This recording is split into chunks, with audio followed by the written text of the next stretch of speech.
I mean, all those comic books, movies, TV shows. You'd think that one eccentric loner would have made himself a costume.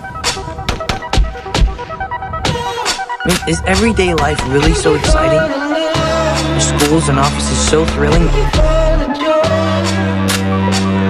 on, be honest with yourself. At some point in our lives, we all want to be a superhero.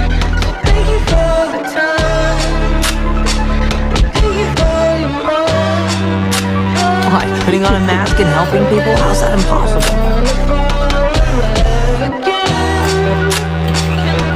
Well, that's not superhero, though. How's that super? Super's like being stronger than everybody, flying and shit. That's just hero.